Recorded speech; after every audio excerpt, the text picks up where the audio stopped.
Assalamualaikum warahmatullahi wabarakatuh. Saya Amira Qanita Zakia. Di sini saya akan sedikit mempresentasikan dan menjelaskan tentang teori belajar kognitivistik dan implikasinya. Jadi yang pertama, definisi teori kognitivistik adalah suatu usaha guna memahami apa yang difikirkan orang sewaktu dihadapkan pada stimulus persuasif dan bagaimana pikiran dapat menentukan apakah mengalami perubahan sikap dan apabila mengalami perubahan, sejauh mana perubahan tersebut terjadi. Dan teori ini meliputi kegiatan-kegiatan mental yang sadar, contohnya seperti berpikir, mengetahui, memahami, dan kegiatan konsepsi mental lainnya. Jadi pada intinya, pada dasarnya, teori belajar kognitivistik ini lebih menekankan pada proses daripada hasil. Dan teori ini juga menekankan bahwa bagian-bagian dari situasi saling berhubungan dengan seluruh konteks situasi yang ada. Dan juga teori ini beranggapan bahwa belajar adalah suatu proses internal yang mencakup ingatan, retensi, pengolahan informasi, emosi, dan aspek-aspek kejiwaan lainnya. Dan juga teori belajar kognitif ini lebih menekankan belajar merupakan suatu proses yang terjadi dalam akal pikiran manusia. Karena pada dasarnya belajar sendiri adalah suatu proses usaha yang melibatkan aktivitas mental yang terjadi dalam diri manusia sebagai akibat dari proses interaksi aktif dengan lingkungan untuk memperoleh suatu perubahan dalam bentuk pengetahuan, pemahaman, tingkah laku, keterampilan, dan nilai sikap yang bersifat relatif dan berkesan. Kemudian prinsip-prinsip dari teori belajar kognitif ini, yang pertama lebih fokus pada proses daripada hasil. Seperti yang telah dikatakan tadi, bahwa teori belajar kognitif ini lebih mementingkan proses belajar daripada hasil belajar itu sendiri. Kemudian yang kedua menekankan pada proses berpikir yang kompleks. Jadi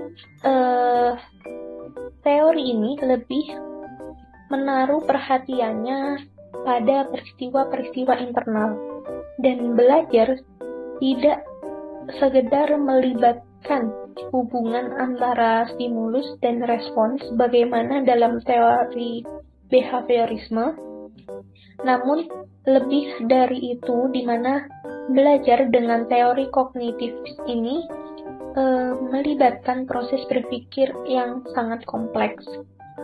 Kemudian yang ketiga adalah persepsi perangkat yang paling berperan dalam tindakan seseorang. Jadi menurut teori ini mengatakan bahwa tingkah laku seseorang ditentukan oleh persepsi serta pemahamannya tentang situasi yang berhubungan dengan tujuan belajarnya, di mana perubahan belajar merupakan persepsi dan pemahaman yang tidak selalu dapat terlihat sebagai tingkah laku yang nampak. Nah, kemudian ada ciri-ciri dari teori belajar kognitif. Yang pertama, mementingkan apa yang ada dalam diri manusia. Kemudian, mementingkan peran kognitif. Ketiga, mementingkan kondisi waktu sekarang. Yang keempat, mementingkan pembentukan struktur kognitif. Yang kelima, mengutamakan keseimbangan dalam diri manusia. Dan yang keenam, mengutamakan insight atau pengertian dan pemahaman. Nah, yang menjadi ciri khas dari teori belajar kognitif ini terletak dalam belajar memperoleh dan belajar memperoleh dan mempergunakan bentuk-bentuk representatif yang mewakili objek-objek itu direpresentasikan atau dihadirkan dalam diri seseorang melalui tanggapan, gagasan, atau lambang yang semuanya merupakan sesuatu yang bersifat mental. Jadi misalnya seperti kita punya teman kita habis liburan ke Korea. Nah, setelah liburan dia menceritakan tempat-tempat yang dia kunjungi di Korea, dia melihat apa saja di sana. Nah, apa saja yang ia lihat, apa saja yang ia datangi, tidak ia bawa ke sini. Tetapi kita dapat memahami itu karena apa yang dia lihat, apa yang dia kunjungi, dia representasikan melalui cerita yang ia bicarakan, melalui gagasan yang ia buat. Nah, jadi itulah yang menjadi ciri khas dari teori belajar kognitif ini. Kemudian, ada kelebihan dari teori belajar kognitif ini. Yang pertama, pendidik hanya perlu memberikan dasar-dasar dari materi yang diajarkan untuk pengembangan dan kelanjutan diserahkan pada peserta didik. Dan pendidik hanya perlu memantau dan menjelaskan dari alur pengembangan materi yang telah diberikan. Kemudian yang kedua, dapat memaksimalkan ingatan yang dimiliki oleh peserta didik untuk mengingat semua materi yang diberikan. Karena pada pembelajaran kognitif salah satunya menekankan pada daya ingat peserta didik untuk selalu mengingat akan materi-materi yang telah diberikan. Kemudian mudah untuk diterapkan dan juga telah banyak diterapkan pada pendidikan di Indonesia dalam segala tingkatan. Karena sebagian besar dalam kurikulum pendidikan di Indonesia ini menekankan pada teori kognitif, yang mana mengutamakan pada pengembangan pengetahuan yang dimiliki pada setiap individunya. Selain ada kelebihan, teori ini juga memiliki kekurangannya, yaitu yang pertama, selalu menganggap semua peserta didik itu mempunyai kemampuan daya ingat yang sama dan tidak dibeda-bedakan. Karena pada dasarnya teori kognitif ini lebih menekankan pada kemampuan ingatan peserta didik dan kemampuan ingatan masing-masing peserta didik. Jadi tidak jarang guru itu menganggap bahwa semua siswanya ini memiliki kemampuan ingatan yang sama seperti itu. Padahal pada kenyataannya tidak seperti itu. Mereka memiliki kemampuan ingatannya sendiri-sendiri. Kemudian metode ini tidak memperhatikan cara peserta didik dalam mengeksplorasi atau mengembangkan pengetahuan dan cara-cara peserta didik dalam mencarinya. Karena pada dasarnya masing-masing peserta didik memiliki cara yang berbeda-beda. Ketiga, apabila dalam pengajaran hanya menggunakan metode kognitif, maka dapat dipastikan peserta didik tidak akan mengerti sepenuhnya materi yang diberikan. Maka dari itu diperlukan dengan metode atau teori belajar yang lainnya seperti itu.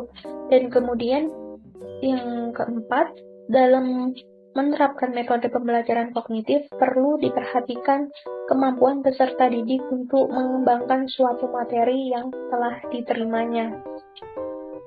Dan yang terakhir di sini ada implikasi, yaitu yang pertama keterlibatan peserta didik secara aktif dalam belajar. Kemudian yang kedua, belajar memahami akan lebih bermakna daripada belajar menghafal. Jadi ketika siswa atau peserta didik memahami suatu materi atau konsep materi, itu akan lebih bermakna daripada siswa hanya sekedar hafal materi atau konsep tersebut. Nah, kemudian yang ketiga, adanya perbedaan individu pada diri peserta didik perlu diperhatikan. Karena pada dasarnya setiap individu memiliki kemampuannya masing-masing, tidak bisa disamaratakan ataupun dianggap sama. Kemudian